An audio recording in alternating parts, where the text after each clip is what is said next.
Paz do Senhor, meu irmão, seja bem-vindo ao nosso canal. Estamos mais uma vez aqui no Apostolicast, onde tiramos um momento para falar das coisas de Deus, da Bíblia, da igreja. E hoje, nessa noite, aqui em Caxias do Sul, 10 para as 11 da noite, estamos aqui fazendo essa gravação para você, meu irmão, para acrescentar na tua vida. E hoje temos um excelente momento com o pastor Clóvis, homem corrido.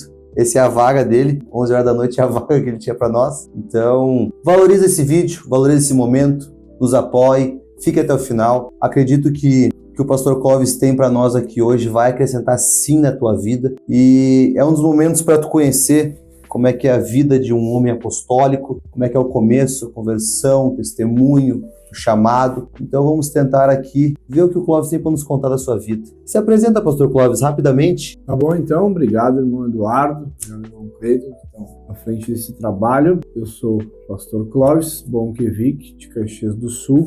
Sou vice-pastor da igreja. O pastor titular é o bispo John Lambert, um grande homem de Deus. Eu tenho o privilégio de trabalhar do lado dele. E aqui em Caxias, na verdade, eu estou pastoreando a igreja que eu me converti, a própria igreja que eu me converti. Então, e como igreja apostólica, é a única que eu tive experiência como membro, participando.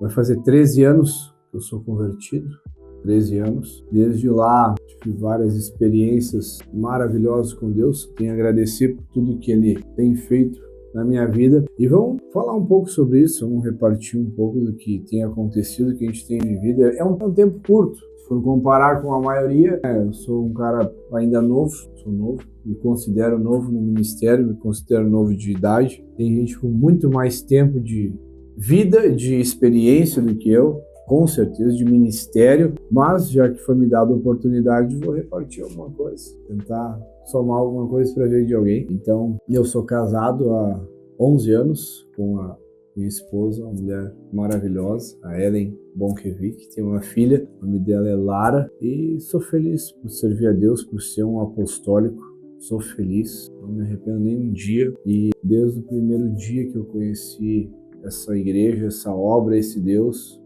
minha vida só foi para melhor. Então, vamos lá, ver o que a gente pode ajudar, né? Então tá. Conta para mim, pastor, de certa forma breve, onde é que foi que Deus entrou na tua vida? Onde é que Ele apareceu na tua história? Então, olha só. Minha família sempre frequentou uma outra igreja. A gente não vai citar nomes, mas uma igreja neopentecostal. E eu ia lá com eles, acompanhava meus pais, mas nunca tive experiência nenhuma com Deus lá, nunca senti nada, nunca aconteceu nada, nunca via mudança. Mas eu sei que no decorrer da minha vida, hoje, né, eu olhando para o passado, eu vi momentos que eu tive experiências com Deus, mas eu não percebi na época. E dos 14, 15 anos aí para frente, eu comecei a andar de moto, fui motoqueiro, andar em pista, e para lá e para cá, essas loucuras. E comecei a me juntar com pessoas, né, que tinham uma vida mais largada no mundo. E comecei a usar o que não precisava, beber, me drogar, fumar. E vai a história, né? A gente começa a usar tudo que não soma, tudo aquilo que vem destruindo a vida. Nesse período, acho que foram 4, 5 anos. Aos 18 anos, eu já estava na faculdade. Nós ia para a faculdade mais para beber e se drogar do que para estudar. E enquanto eu estava estudando, fazendo faculdade, alguns irmãos da igreja apostólica que eu não conhecia, e na verdade, bem da verdade, eu não gostava de crente. Eu não gostava. Não era a tua vibe? Não era. Eu criticava, eu falava mal, eu era aqueles caras que fazia piada com todo mundo. Era um gurizão ainda, né? Eu era guri. Então eu não gostava de crente. E alguns irmãos da igreja apostólica pediram para alugar o porão da minha casa, que eu morava com meus pais, né? Então não era eu que dava a ordem. Pediram para alugar o porão da minha casa para botar uma congregação. E na época, nossa, mas tu tá ficando louco. Botar a igreja aqui embaixo, pra quê? E justamente naquele porão onde eu guardava a minha moto, onde eu guardava minhas bebidas, guardava cigarro, guardava droga, guardava tudo ali. E era um lugar que era o meu refúgio, né?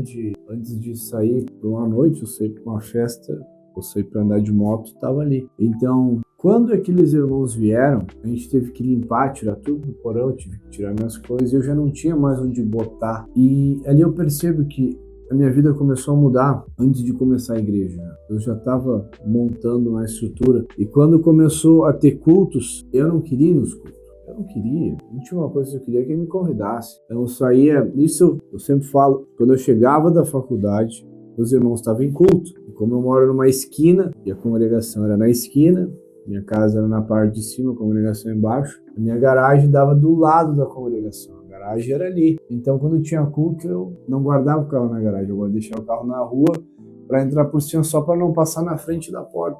Só para eles não me convidarem. Eu disse, nem vou passar perto para não ficarem tentando me convidar para ir no culto. E teve um dia que eu saí da faculdade e esqueci. Estava pensando em alguma coisa. E cheguei, guardei o carro. Quando eu desci do carro, tinha um irmão que...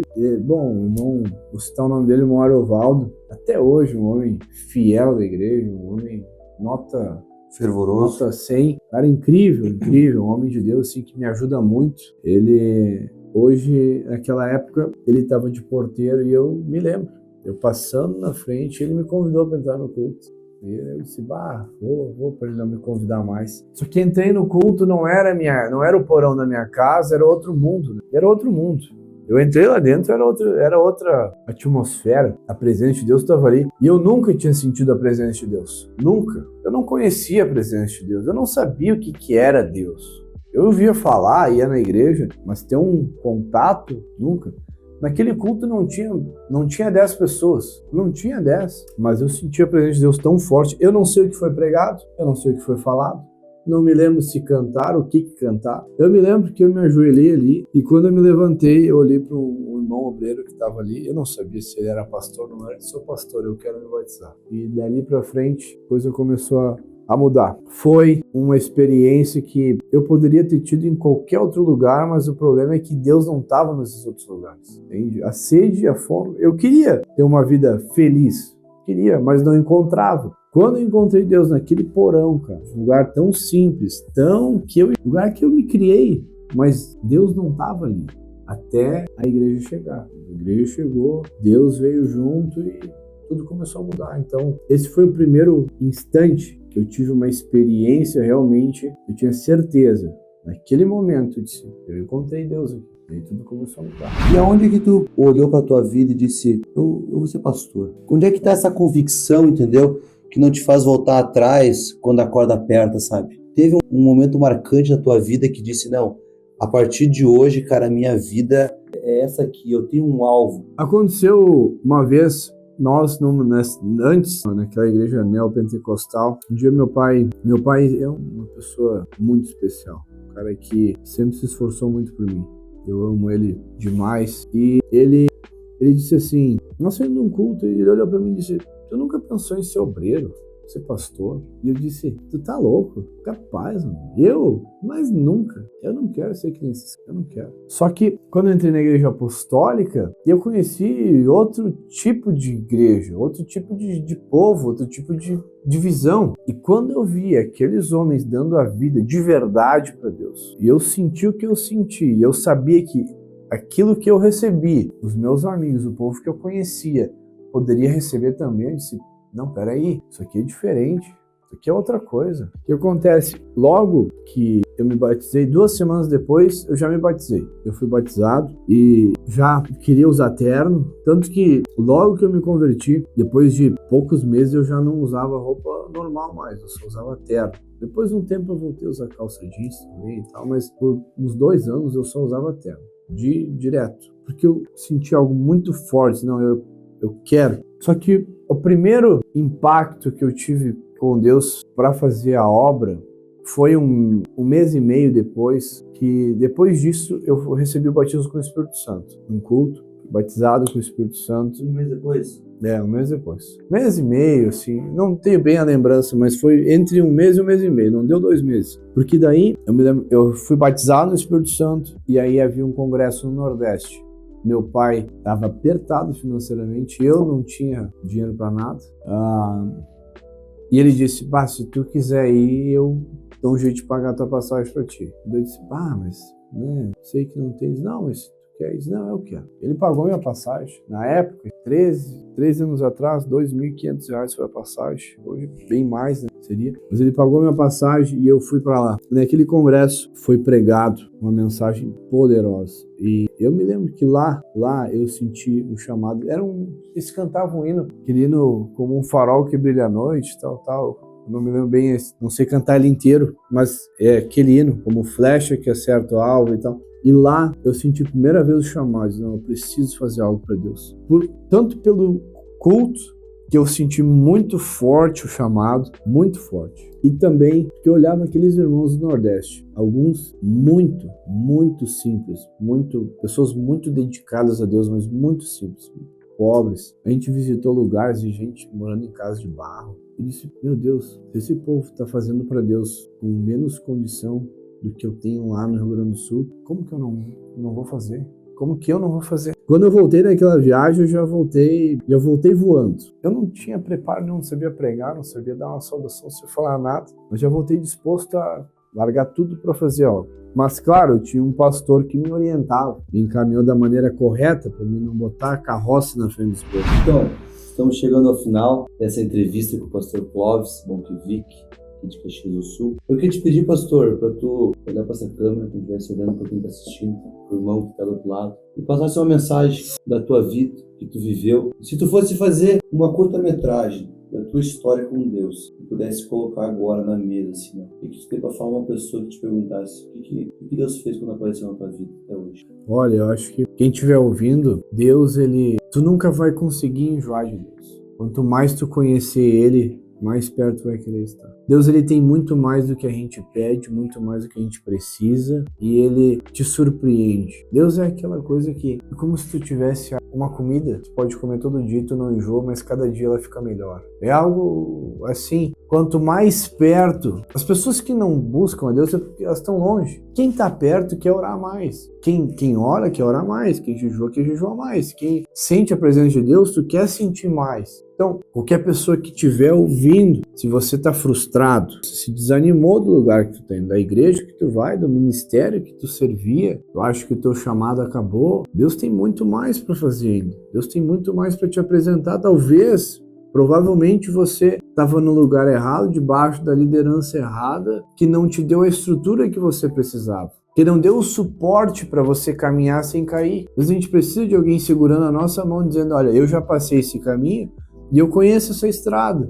E eu vou te ajudar a trilhar por ela, e eu vou parar num determinado ponto. Mas quando eu largar a tua mão, tu vai poder seguir em frente. Esse é o trabalho de um líder, de um pastor. Ele vai te acompanhar, e um dia ele vai morrer, um dia ele vai mudar, mas dali pra frente você vai ter condições de seguir, você liderar outras pessoas e dizer, olha, seguraram a minha mão, agora eu vou segurar na tua, eu vou trilhar o caminho contigo que você ainda não trilhou, mas eu já passei por aqui, eu sei caminhar essa estrada, e eu vou te segurar para tu não cair até que tu tenha condições de andar com as tuas pernas. E ele sempre vai estar te supervisionando, sempre vai estar te observando, dizendo, olha, tá indo bem. Então, eu acho que você que está ouvindo, se você tiver um pastor de verdade na tua vida, de verdade, não uma pessoa legal, não um cara carismático, não uma pessoa que é querido, uma pessoa que é um homem de Deus, que vai se importar com a tua vida, que vai tirar tempo para você, tu pode viver coisa grande com Deus. Tu pode ver milagre, tu pode ver maravilhas, tu pode entrar num mundo sobrenatural e realmente fazer a obra de Deus de maneira eficaz, que tu vai plantar e vai colher, que tu vai pregar e vai ter arrependimento, que tu vai dizer à pessoa, não, ela não aceitou só Jesus, mas ela mudou toda a vida dela, ela está servindo aqui, ela mudou de vida, ela não disse, eu aceito. Não, ela foi convertida, ela restaurou a história dela. Eu acho que isso é a eficácia do Evangelho. É você ver a obra acontecer. Talvez você que está ouvindo, se é o teu caso, você desanimou, seja lá o ponto que está, minha igreja está assim. E tem igreja muito problemática. Não vamos negar. Não é puxar, dizer, criticar ele. Não estou criticando. Tem igrejas que não são mais igrejas. É a verdade. E se é o lugar que você está e tu já não sente que é uma igreja, não fica insistindo. Ora, busca direção, tá ouvindo esse vídeo talvez porque Deus está te direcionando. Procura algo sério e tu vai viver uma vida maravilhosa com Deus. Eu não me arrependo de passar na madrugada acordado, não me arrependo de passar mês apertado por ter ajudado outras pessoas irmãos, não me arrependo. Eu não me arrependo dos meus 18 anos até aqui, ministerialmente. Já errei na vida, eu me converti no começo, nunca pequei, assim, nada de errado, mas ministerialmente, toda a minha jornada, não me arrependo um dia, não me arrependo um minuto. Tudo eu faria de novo e vou fazer de novo e quero fazer a mais. Então, eu acho que se você trilhar um caminho parecido com esse, tu também não vai te arrepender. Vai valer a pena. Obrigado pela oportunidade. Obrigado a você, pastor. Deus abençoe. E eu espero de todo o meu coração que Deus venha acrescentar na tua vida. Obrigado por ter ficado até o final. E saiba que Deus tem grandes coisas para nós. Espero que tu nos assiste, ore por nós, ore pelo pastor Clóvis. Deus tem grandes coisas. E obrigado por estar aqui. Continua sendo esse homem de Deus que tu é. E que Deus pode te abençoar. Fique na paz do Senhor.